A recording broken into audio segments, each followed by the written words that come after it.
बहुत साल पहले की बात है। सीतापुर नाम का एक गांव था। उस गांव में एक बहुत ही बड़ी हवेली थी।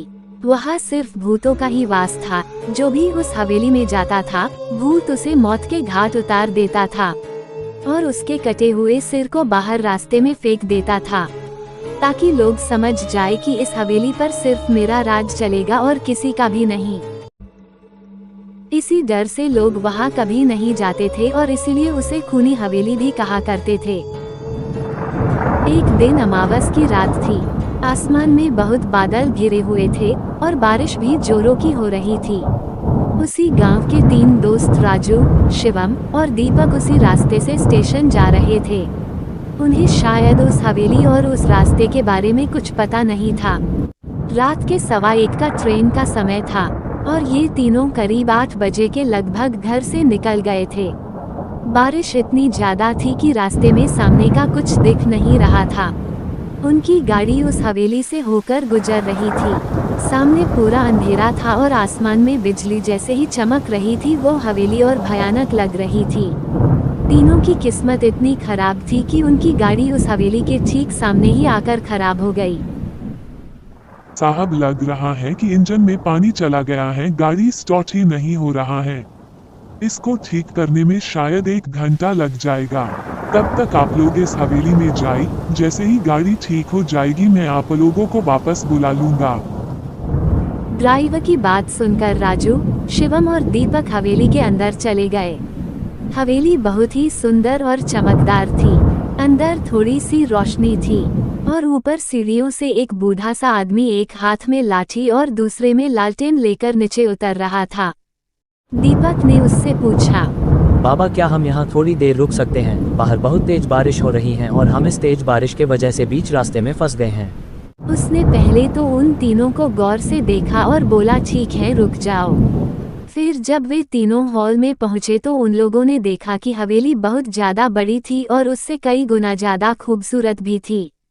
वहां एक दीवार पर एक आदमी की बहुत बड़ी तस्वीर लगी हुई थी, जिसकी बड़ी सी मूंछें, एक हाथ में तलवार और दूसरे हाथ में पहले जमाने के तरह बंदूक था। एकदम राजा की तरह, और उस तस्वीर को देखने में डर महसूस हो रहा था। ऐसा लग रहा था कि ये कोई मामूली तस्वीर नहीं है। दीपक ने तुरंत उस बाबा से पूछा, बाबा, क्या आप इतने बड़े हवेली में अकेले रहते हो और इस तस्वीर में ये आदमी कौन है? बाबा ने दीपक से आंख मिलाकर कहा, ये इस घर का मालिक थे जो कई साल पहले इनकी मौत हो गई और मैं इनका रिश्तेदार हूँ और इस हवेली की देखभाल के लिए आता जाता रहता हूँ। आज बारिश की वजह से मैं भी घर नहीं जा पाया। चलो मैं तुम लोग को कमरा दिखा देता हूँ। राजू, शिवम और दीपक उसके पीछे पीछे चल दिए। वे लोग सीढ़ी के सामने जैसे ही गए तो ऐसा लगा कि कोई उन्हें छुप कर देख रहा है। फिर उन लोग ने अनदेखा कर दिया। कमरे तक जाते जाते अचानक उन लोग की नज़र वापस राजा की तस्वीर पर पड़ी। थोड़ी देर के लिए उन्हें ऐसा लगा कि उसके हाथ और सिर हिला। शायद सबका वहम था या सच, पता नहीं, लेकिन ये सब देखकर उन लोग थोड़ा डर गए थे। फिर वो बाबा उन सब को एक कमरे में लेकर गया। फिर उन लोगों ने अपना अपना सामान रखा और सो गए। वे लोग इतना थक चुके थे कि बिस्तर पर लेटते ही नींद आ गई। रात के शायद 12 बजे का समय हुआ होगा, तभी शिवम अचानक चिल्लाने लगा। उसकी आवाज़ सुनकर उसके दोनों दोस्त जग गए और उससे पूछने लगे, क्या हुआ भाई, तू इतना जोर से क्यों चिल्लाया? मुझे एक बहुत डरावना सपना आया था। मैंने देखा भाई कि उस फोटो वाला आदमी हम तीनों को मारने आया है। शिवम की बात सुनकर राजू और दीपक को मजाक लगा, इसलिए उन दोनों ने उसे समझाया और दोबारा सुला दिया और खुद सो गए। फिर थोड़ी देर बाद बिल्कुल वही सपना राजू और दीपक को आया।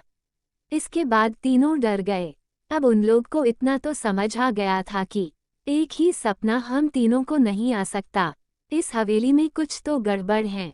शायद ये कहीं भूतिया हवेली तो नहीं है। दीपक ने जल्दी से जाकर दरवाजा खोलने की कोशिश किया, लेकिन वो बाबा बाहर से दरवाजा बंद करके चला गया था। अब उन लोग को समझ नहीं आ रहा था कि क्या करें। डर के मारे सबको जोरों से प्यास लग रही थी। साथ में पानी लाए थे, लेकिन एक ही घुट पीने में सब पानी खत्म हो गया। फिर तीनों खिड़की से आवाज लगाने लगे, लेकिन बाहर से कोई जवाब नहीं आ रहा था। दीपक ने अपना मोबाइल उठाकर फोन करना चाहा लेकिन वहां नेटवर्क ही नहीं था।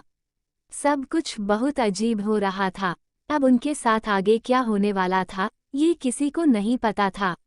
लेकिन उन्हें समझ आ गया था कि वो बहुत बुरी तरह से फंस गए हैं। पूरा एक दिन और एक रात बीतने के बाद उनके कमरे का दरवाजा खुला। बाहर पूरा सन्नाटा था और जो बाबा उनको मिला था उसका भी कोई पता नहीं था। जैसे ही दरवाजा खुला तीनों पागलों की तरह दौड़कर कमरे से बाहर निकले और हवेली से बाहर निकलने का रास्ता ढूंढने लगे। लेकिन बाहर जाने का कोई रास्ता नहीं था। फिर सब लोग ऊपर चले गए और वहां से नीचे कूदने का सोचा। लेकिन हवेली इतनी ऊंचा था कि उन लोग का हिम्मत ही नहीं हुई। उदास होकर सभी वापस नीचे आ गए। सबको बहुत तेज भूख और प्यास लगी थी। सब जगह देखा लेकिन उन्हें न ही कुछ खाने को मिला और न ही कुछ पीने को। नल तो था लेकिन उसमें पानी नहीं आ रहा था। सब थक के एक जगह बैठ गए और अब क्या करें यही सोचकर एक दूसरे से पागलों की तरह बर्ताव करने लगे।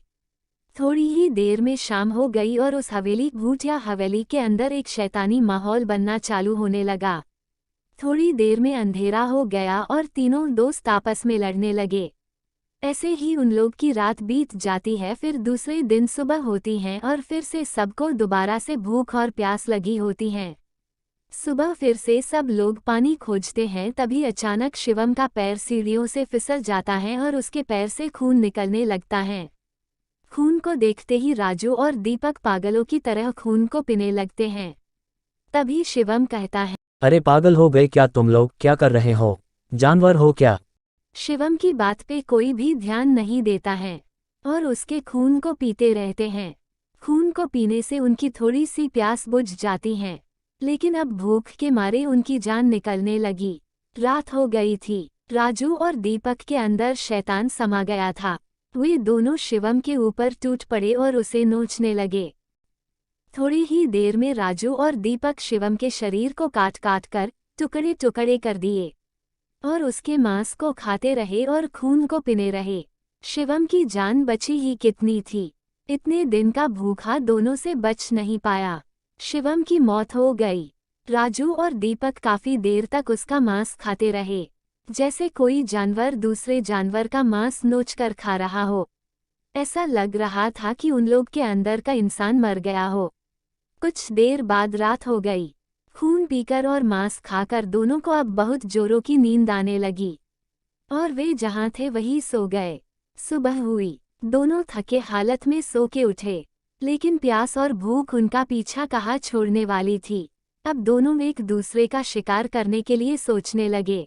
राजू ने चालाकी से एक दरवाजे के पीछे छुप गया और जैसे ही दीपक कमरे में आया वैसे ही राजू ने उसका सर पकड़कर दीवार में दे मारा। उसका सर फटकर दो टुकड़ा हो गया। जमीन पर पूरा खून ही खून बहने लगा।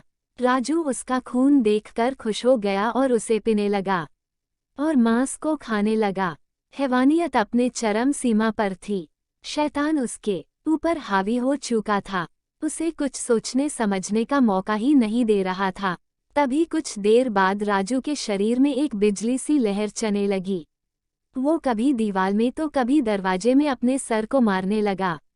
उसका शरीर उसके वश में नहीं था।